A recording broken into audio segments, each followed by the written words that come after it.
Good morning. I'd like to begin by acknowledging that I'm speaking with you from the lands of the Dja Dja Wurrung and Taungurung peoples of the Kulin Nation, otherwise known as the City of Greater Bendigo.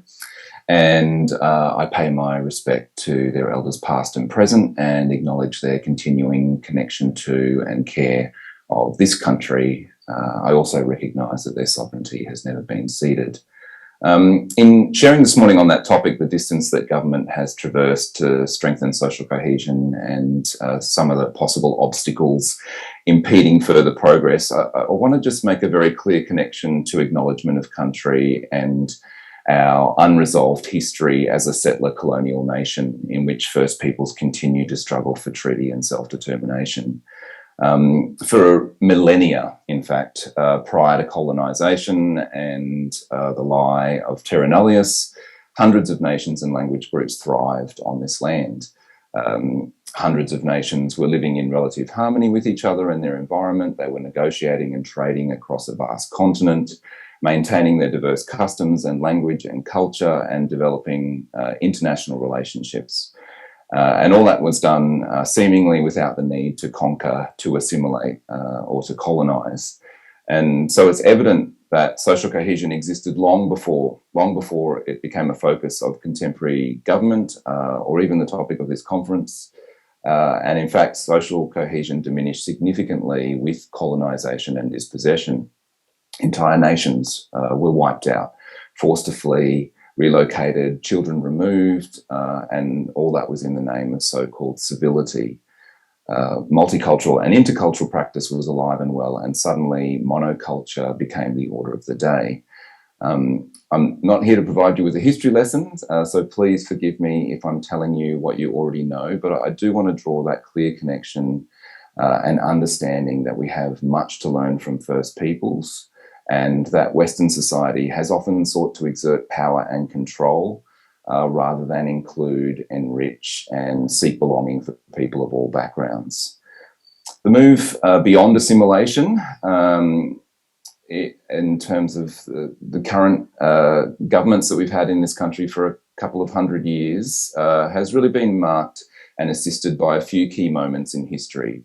World War II and the Vietnam War and ongoing global unrest opened our doors to successive waves of refugees and people seeking asylum.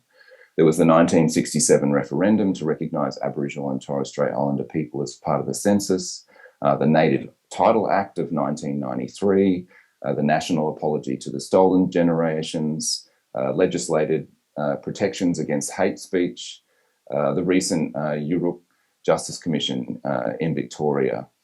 All are just a sample of significant moments in which government has led or been required to lead justice and inclusion for diverse communities. However, I think it's important to note that successive governments have also sought to dilute and to gloss over mechanisms for inclusion and belonging while still promoting concepts of tolerance and social cohesion.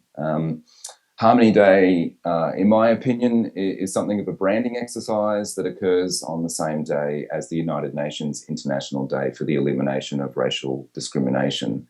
Harmony Day is a conservative approach to promoting multicultural unity, and while there's an entire debate, not for now, to be had on how effective that has been or not, there is no doubt that messaging and narrative has definitely has an impact and continues to have an impact. The line that Australia is the most successful multicultural nation in the world has gained a lot of traction over the past 2 decades. And this sentiment is shared to some degree by the majority of Australians, as measured by the Scanlon Foundation's annual Mapping Social Cohesion report, which continues to show that more than 80% of Australians believe that multiculturalism continues to be good for Australia.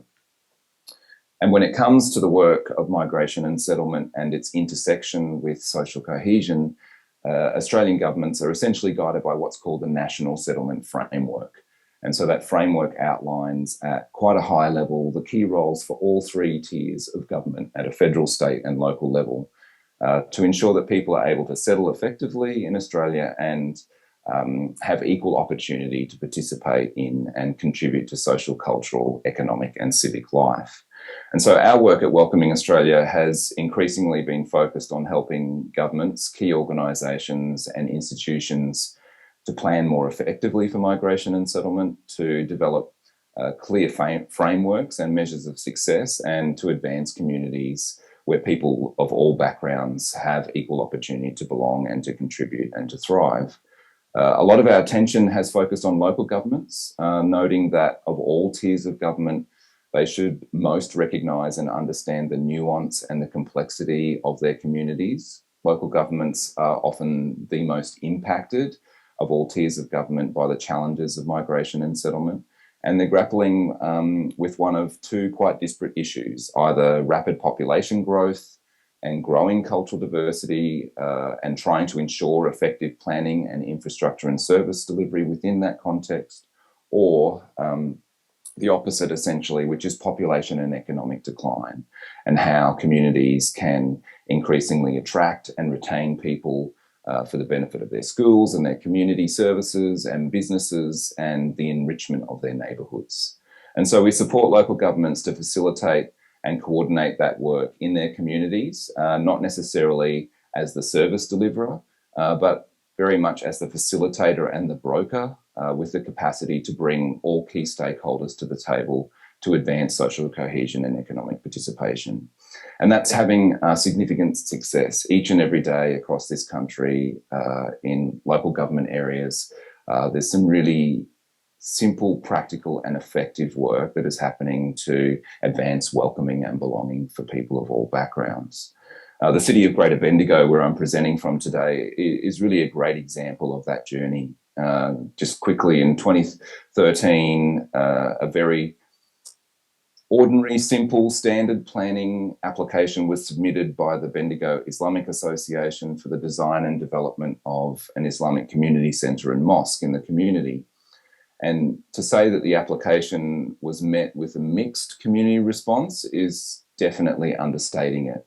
It became a highly divisive community issue. The opposition to the centre was strong, and it was organised both within the community and beyond the municipal boundaries. Opposition included 3 rallies, anti-Islam letterbox drops, protests, petitions, and the tensions came to a head very publicly and graphically in mid to late 2015 with violent protests and clashes in the streets of Bendigo, mostly led by the outside influence of an extreme right group called the United Patriots Front. And it was around this time that our key initiative, Welcoming Cities, was conceived as an idea. And not long after our launch in 2016, I got a phone call from the CEO of the Bendigo Business Council, and the CEO outlined her very real concerns in relation to attracting people to Bendigo.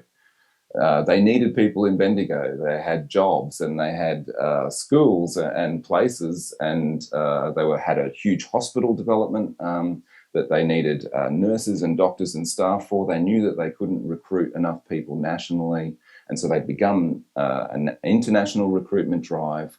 But people would type Bendigo into their favourite search engine, and what they saw was far from appealing. Bendigo was not perceived as a welcoming place, and perception can very quickly impact and define reality. Professionals and their families who were considering an opportunity for change were not interested in moving and raising their family in a place where they felt that they couldn't belong or feel safe. And so this was a problem. It was a problem for the social cohesion of the community, and it was a problem for potential prosperity and growth. And so the council, Victorian government, businesses and the broader community, to their credit, responded, and they responded quickly.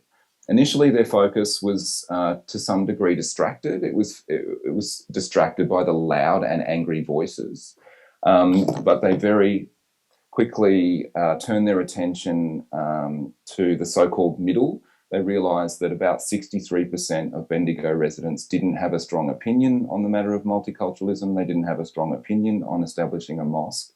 And so when they focused on those constituents, they developed a grassroots movement called Believed in Bendigo. They organised a community picnic to celebrate what it meant to be a welcoming and inclusive community. They started talking about, and the mayor started talking about the strength of cultural diversity and a community for all. And the council began an extensive community consultation process and established a stakeholder and advisory group to really guide the development of a clearly defined cultural diversity and inclusion plan. That plan was launched with some very clear goals that all the community had a say in the development of, and a vision to become the world's most welcoming and livable community, which was quite stark compared to where they were. 7 years on, Bendigo is a tangibly different place. They recently became the first local government area in Australia accredited at the advanced level of our welcoming city standard. And I'm in Bendigo today, actually, to launch their second cultural diversity and inclusion plan. And they're now part of a growing network of 67 local governments across Australia, representative of 40% of the Australian population.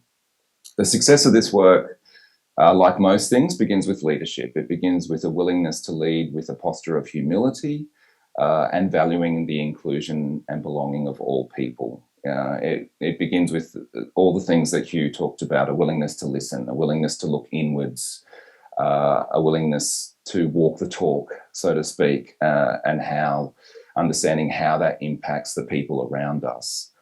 In closing, I just want to very quickly offer three key considerations. Firstly, first things first, we have an unresolved history and ongoing injustice for First Peoples and First Nations across this continent, and our sense of nationhood would undoubtedly benefit from justice, healing, treaty and self-determination for First Peoples. Secondly, what I call symbol and substance. We need to address both. Symbol is displaying Aboriginal and Torres Strait Islander flags in the Prime Minister's press conferences. Symbol, to some degree, is the Uluru Statement from the Heart. Symbol is speaking more kindly and inclusively about refugees and people seeking asylum. Whereas substance is treaty. Substance is a more humane and supportive visa system that offers pathways to residency and citizenship for migrants, refugees and people seeking asylum. Substance is investing in planning and in infrastructure. And thirdly, social cohesion is not a destination. We do not suddenly arrive at a preferred future. Social cohesion is advanced each and every day by people such as yourselves, who choose to include rather than to exclude, who welcome their neighbours, who speak up against hate and division, and who demonstrate in simple and practical ways what it means to value people of all backgrounds. Thank you for everything that you do in this space. Thank you for the opportunity to speak with you this morning, and I wish you all the very best.